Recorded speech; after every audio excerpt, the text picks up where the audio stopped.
কিন্তু আমার পক্ষে আসা সম্ভব ছিল না। পরে আমি শাহজাহান হাজি নবী স্যারের সাথে শেয়ার করি, স্যার বলে তুমি কোয়াডিসিপ ট্যাবলেটটা তোমার বোনকে খেতে দিতে পারো। তো আমি মালয়েশিয়া থেকে আমার বোনকে কোয়াডিসিপ ট্যাবলেট পাঠাই, এবং যখন আমি বাংলাদেশে আসি এবার এই কিছুদিন আগে 3.5 মাস আগে আমি আমার বোনের জন্য অনেকগুলো কোয়াডিসিপ ট্যাবলেট নিয়ে আসছি, এবং গত মাসেও কিন্তু আমার বোনকে আমি কোয়াডিসিপ ট্যাবলেট দিয়েছি। মোটামুটি বর্তমানে আমার বোন সুস্থ আছে। এটা গেল একটা। আমার বাবা হচ্ছে ডায়াবেটিসের রোগী, এবং আমার বাবার হচ্ছে শ্বাসকষ্ট, আরো আমার অনেক প্রবলেম রয়েছে। বর্তমানে আমার বাবার কিন্তু আল্লাহ রহমতে এই ডিএক্সএন প্রোডাক্ট খাওয়ার কারণে, ব্যবহার করার কারণে কোনো শারীরিক সমস্যা নেই। আব্বু আগের থেকে অনেক ভালো আছে। এবং আমার মা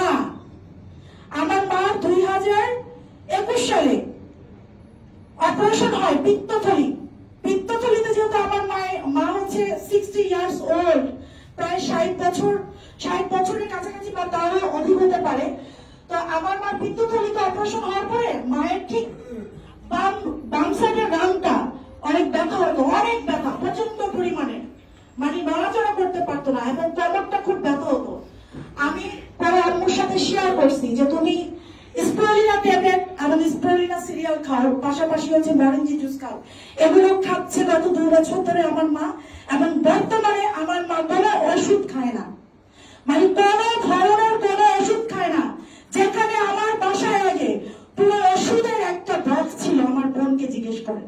আজকে কিন্তু আমার বোন, সেও কিন্তু ডিএক্সএন সিস্টেম স্টার এজেন্ট, গত 3.5 বছর আগে আমার সাথে ডিএক্সএনে জয়েন করছিল। ওকে হয়তোবা আমি বুঝাতে চেয়েছিলাম বিজনেসটা, হয়তোবা ও বুঝে নাই, বা ওর বাচ্চা কাচ্চা থাকার কারণে ও সময় পায় না। কিন্তু আমি বাংলাদেশে আসার পর আমার বোন এতটাই সিরিয়াস যে সেও রিঅ্যাকশন করতে চায়। এর আগেও কিন্তু আমার সাথে প্রোগ্রামে আসছে। এবং আমার এই বোনেরও কিন্তু শ্বাসকষ্ট আছে, আমার এই বোনেরও কিন্তু একটা প্রবলেম আছে তার গলায়। গত কিছুদিন আগে আমি তাকে হসপিটালে নিয়ে গিয়েছিলাম, গ্রিন লাইফ হসপিটালে ধানমন্ডিতে, এবং তাকে ডক্টর অনেকগুলো রিপোর্ট করতে দেয়, এবং সে রিপোর্ট করে। আমরা একটা ভয় পাচ্ছিলাম যে ওর গলায় হয়তো অপারেশন হবে বা কিছু একটা হয়েছে, ক্যান্সার, মানে আছে না, মানুষ যখন একটা বড় ধরনের অসুখের কথা শোনে মানুষের ভিতরে কত ধরনের কত কিছু কাজ করতে পারে, রাইট? এরকম একটা ভয় আমি পাচ্ছিলাম আমার বোনকে নিয়ে।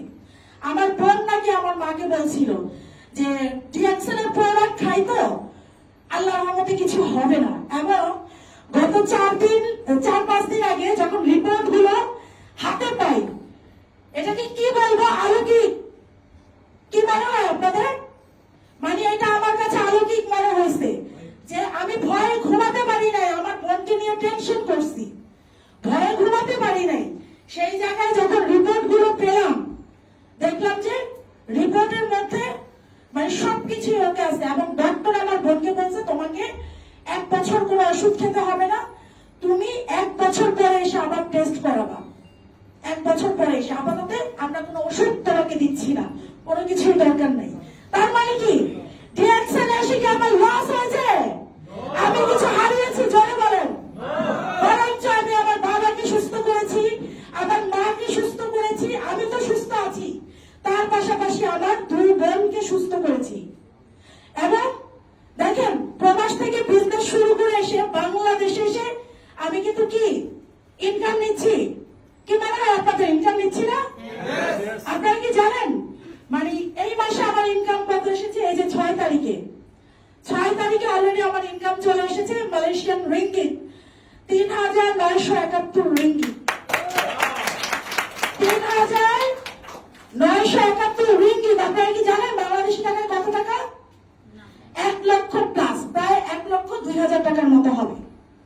তো দেখেন, বিজনেসটা শুরু করেছিলাম একদম ছোট্ট করে, কিন্তু লেগে থাকার কারণে, ধৈর্য ধরার কারণে আস্তে আস্তে বড় হয়েছে, এবং ইনকামও কিন্তু নিচ্ছি। এবং যত সময় যাচ্ছে টিম মেম্বার বাড়ছে, বিজনেস বড় হচ্ছে, ইনশাল্লাহ ভালো কিছু হতে যাচ্ছে সামনে।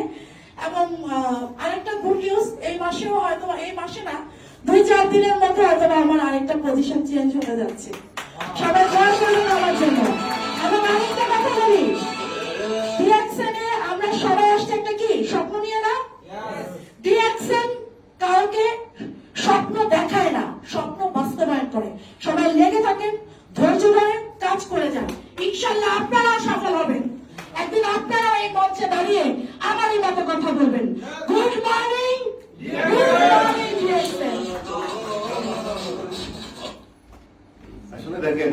এই যে একটা ঘটনা, সে কিন্তু মালয়েশিয়াতে স্টুডেন্ট ভিসায় গিয়েছে। আমরা অনেক প্রবাসীরা মালয়েশিয়া, সৌদি, দুবাই, কুয়েত, কাতারে আমরা অনেকেই থাকি। সে একটা মেয়ে ফ্যামিলি রেখে মালয়েশিয়াতে ছিল, এ অনন্য আফসার। আজ থেকে 3 বছর আগে ডিএক্সএন সিস্টেমে যুক্ত হয়ে আজকে সে কয় মাস হয়েছে বাংলাদেশের ছুটিতে? 3.5 মাস বাংলাদেশের ছুটিতে। প্রত্যেক মাসে 1 লাখ টাকার উপরে ইনকাম করছে। তার মা বাবা থেকে 1 টাকা নিতে হচ্ছে না, অথচ মালয়েশিয়াতে স্টুডেন্ট থাকা অবস্থায় সে কিন্তু চাকরি করেছে, ব্যাংকে জব করেছে। আজকে কিন্তু সেই সব কোম্পানিগুলো ইনকাম দিচ্ছে না। তাহলে এই যে গত রমজান গেল, রমজানের সময় সে তার শ্বশুর বাড়িতে তার শ্বশুর শাশুড়ির জন্য, মা বাবার জন্য নিজের টাকা দিয়ে সে দেশে কিন্তু মার্কেটিং করে দিছে সবাইকে, ঠিক না? 1 লক্ষ টাকার মার্কেটিং করে দিছে। এই যে এবার কোরবান উপলক্ষে তোমার প্ল্যানিং কি হলো? অ্যাকচুয়ালি আমি ডায়মন্ড হওয়ার আগেই আমার লাইফে অনেকগুলো প্ল্যানিং ছিল আমি কি কি করব। কারণ দেখেন আমাদের প্রত্যেকটা বাবা মা আমাদের জন্য অনেক কষ্ট করে, তাই না? আমার কিন্তু কোনো ভাই নেই, আমরা 3টা বোন, আমি সবার ছোট আমার ফ্যামিলিতে, এবং আমি আমার ফ্যামিলির সবচাইতে আদরের। এই আদরে থাকার কারণেই আমি আমার জীবনে যেটাই চেয়েছি আমার ফ্যামিলি থেকে সেটাই আমি পেয়েছি। এই যে মালয়েশিয়াতে আমার যাওয়া, এটাও কিন্তু মানে আমার একটা জিদের কারণে, বা এটা আমার একটা চাওয়া ছিল যে আমি মালয়েশিয়াতে স্টুডেন্ট হিসেবে যাব, এই কারণে আমার ফ্যামিলি আমাকে পাঠিয়েছিল। কিন্তু আসলে পড়াশোনা করেছি কিন্তু শেষ করতে পারিনি। ওকে, দেখেন প্রত্যেকটা বাবা মা চায় তার সন্তানকে মানুষের মতো মানুষ করবে, তার সন্তান যেন অনেক বড় হয়। আমার বাবা মা এরকম স্বপ্ন আমাকে নিয়ে দেখেছিল। পড়াশোনা একটু খারাপ ছিল বলে অনেক কথা শুনতে হয়েছে, কিন্তু বর্তমানে এই যে আমাকে মা একটা কথা বলতো যে পড়াশোনা করে যে গাড়ি ঘোড়ায় চড়ে সে, তাই পড়াশোনাটা করলাম, মালয়েশিয়া থেকে সার্টিফিকেট নিয়ে 2014 সালে বাংলাদেশে ফিরলাম। বাংলাদেশে তো আমার জন্য ওরকম কোনো কিছু করে রাখেনি, বা ওরকম কোনো ফ্যাসিলিটিও আমি পাইনি, যে কারণে 2016 সালে আমি আবার মালয়েশিয়াতে ব্যাক করি এবং আমি জব করতে থাকি। দেখেন আমার কিছু কিছু স্বপ্ন, তার মধ্যে আমি যখন ডায়মন্ড হই 2023 সালে, তখন আমি মনে মনে ভেবে রাখি যে আমি কোরবানি দিব। গত বছর 2023 সালে আমি কোরবানি দিয়েছি, এবং এই যে আসছে কোরবানি, এবার কোরবানি ঈদেও কিন্তু আমি কোরবানি দিতে যাচ্ছি। তার মানে কি, এটা আমার স্বপ্ন।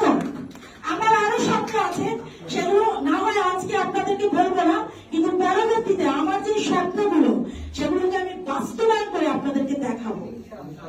আমার কথা হলো, দেখেন এখানে এই যে আমি একটা ছোট্ট মেসেজ দিচ্ছি, যে এই যে লাইফের এক্সাম্পলটা একটু ফিল করেন। মানুষ প্রবাস থেকে যখন দেশে চলে আসে, ইনকাম তাদের থাকে না, 6 মাসের ছুটি থাকুক আর 4 মাসের ছুটি থাকুক, কিন্তু ডিএক্সএন সিস্টেমে আমাদের প্রবাসীরা সে ওইখানে তার অবসর সময়টা কাজে লাগাইছে। কাজে লাগিয়ে আজকে কি হচ্ছে, এভিডেন্স কিন্তু আসা বন্ধ হয়নি। আগামী 6 মাস সে দেশে থাকবে, আগামী 6 মাস ইনকাম আসতে থাকবে। এরপরে কখনো যদি ভিসা ক্যান্সেল করে চলে আসে, তার হাজবেন্ড এখন মালয়েশিয়া আছে, তখনও সে ইনকাম পাবে, এবং মৃত্যুর পরেও ইনকাম ডিএক্সএন থেকে পায়। তার মানে একজন প্রবাসী, বিশেষ করে প্রবাসীদের জন্য একটা মেসেজ, 2 মিনিটের একটা মেসেজ তুমি দিতে পারো, যারা 10 বছর 15 বছর প্রবাসে আছে, অনেক পরিশ্রম করছে, পরিবারের খাদ্য, বস্ত্র, বাসস্থান, শিক্ষা, চিকিৎসা, মৌলিক চাহিদা মেটাতে গিয়ে নিজেরা নিজেদের জীবন যৌবন এই যে ঈদের সময় ঈদ পরিবারের সাথে করতে পারে না, তাহলে অবসর সময়গুলো তারা বিভিন্ন খাতে নষ্ট করে, বা ডিএক্সএন আসার আগে তুমিও নষ্ট করছো সময়। এই যে অবসর সময়টা কাজে লাগিয়ে কিভাবে একজন প্রবাসী চাইলে তার চাকরি বাকরি ঠিক রেখে এক্সট্রা ইনকাম করে দেশে পাঠাইতে পারে, পরিবারকে ভালো রাখতে পারে, এবং একদিন যখন বৃদ্ধ বয়সে হোক বা ইয়াং বয়সে হোক দেশে চলে আসতেও কিভাবে ইনকামটা ধরে রাখতে পারে। আচ্ছা, যেহেতু আমি একজন প্রবাসী, আমি সবসময় প্রবাসীদেরকে নিয়ে কথা বলতে অনেক ভালোবাসি। কারণ দেখেন, একজন প্রবাসী 10 ঘন্টা 12 ঘন্টা জব করে, জব করার পরেও কিন্তু তার হাতে যথেষ্ট পরিমাণ সময় থাকে, যে সময়টা হয়তো বা কেউ ফেসবুকে নষ্ট করে, কেউ টিকটকে নষ্ট করে, কেউ হয়তো বন্ধু বান্ধবের সাথে যেখানে একটা কথা বলার দরকার সেখানে 10টা কথা বলে অথবা মানে নিজের জীবন থেকে ইম্পর্টেন্ট সময়টা নষ্ট করে দেয়। কিন্তু দেখেন সময় মানে এত ইম্পর্টেন্ট আমাদের লাইফে, এটা যদি কেউ জানতো তাহলে তার সময় কখনো সে নষ্ট করতো না। তো দেখেন একজন প্রবাসী কিন্তু চাইলেই পারে 10 থেকে 12 ঘন্টা কাজের পাশাপাশি ডিএক্সএর সাথে যুক্ত হয়ে মানে সিকিউর একটা ইনকাম। ভাই আমরা প্রবাসী গেছি কেন? আমার প্রশ্ন আপনাদের কাছে, আমরা প্রবাসী হয়েছি কেন, প্রবাসী গিয়েছি কেন? কি ফ্যামিলিকে ভালো রাখার জন্য না? ফ্যামিলির মুখে হাসি ফোটানোর জন্য তো, তাই না? তো দেখেন আপনি প্রবাসে আছেন বর্তমানে, আপনি ইনকাম করছেন। যখন আপনি প্রবাস থেকে চলে আসবেন দেশে, দেশে এসে কি আপনি বেকার হবেন নাকি হবেন না? 100% প্রবাস থেকে দেশে আসলে আপনি বেকার হবেন। কারণ প্রবাসে বসে আপনি যে ইনকামটা করেন 10 থেকে 12 ঘন্টা কাজ করে, ওই ইনকামটা কিন্তু আপনি বাংলাদেশে এসে পাবেন না। তার মানে কি বাংলাদেশে এসে আপনি বেকার হয়ে যাবেন, 6 মাস 1 বছর বাংলাদেশে থেকে আবার কি গাড়ি বস্তা নিয়ে প্রবাসে যেতে হবে। কথা রাইট? এটাই কিন্তু। হ্যাঁ, তো সেই ক্ষেত্রে প্রবাসীরা সময় নষ্ট না করে অবসর সময়কে যদি কাজে লাগাতে পারে, এবং আমার মতো আর কি অবসর সময়কে যদি কাজে লাগাতে পারে আমার মতো, তাহলে আমার মতো সিকিউর ইনকাম নিয়ে দেশে মানে বাবা মার উপর ডিপেন্ডেন্ট হয়ে থাকতে হবে। কারোর উপরে, এই যে আমি বাংলাদেশে আসছি, আমি কি আমার বাবা মা আমার বোনের উপরে কারোর উপরে আমি ডিপেন্ডেন্ট? আমার যদি ইনকাম না থাকতো তাহলে অবশ্যই আমার বোনের উপরে, দুলাভাইয়ের উপরে, বাবার উপরে, মায়ের উপরে ডিপেন্ডেন্ট হতে হতো। আমি কি কারোর উপরে ডিপেন্ডেন্ট না? এবং আমি চাই নাই আমি কারোর উপরে ডিপেন্ডেন্ট হবো। আমি চাইছিলাম প্রবাস থেকে যে আমি বিজনেস নিয়ে দেশে যাব এবং দেশে বেশি বিজনেস করে আমি লক্ষ লক্ষ টাকা ডিএক্সএন থেকে ইনকাম করবো। এখন দেশের অর্থনীতিতে অবদান রাখবে। হ্যাঁ, অবশ্যই দেশের অর্থনীতিতে আমি অলরেডি অবদান রাখতেছি। আমি কি মালয়েশিয়া থেকে বিজনেস শুরু করছি, মালয়েশিয়া সরকারকে কি আমি ট্যাক্স ব্যাক দিচ্ছি না? অবশ্যই কিন্তু দিচ্ছি। আমি যখন বাংলাদেশে আমার বিজনেস করতেছি, বাংলাদেশের সরকারকেও কিন্তু আমি ট্যাক্স ব্যাক দিয়েই কিন্তু বিজনেসটা করতেছি। ঠিক আছে? তো সেই ক্ষেত্রে দেখেন প্রত্যেকটা প্রবাসী শুধু প্রবাস জীবনে থাকলেই হবে না। প্রবাস আমার কি মানে আমার দেশ না। প্রবাস থেকে টুবে একদম বৃদ্ধ বয়স হলে আপনার দেশের মাটিতে আপনাকে ফিরে আসতে হবে।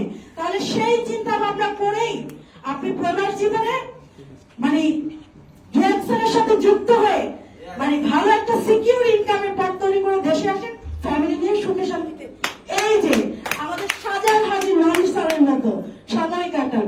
ধন্যবাদ।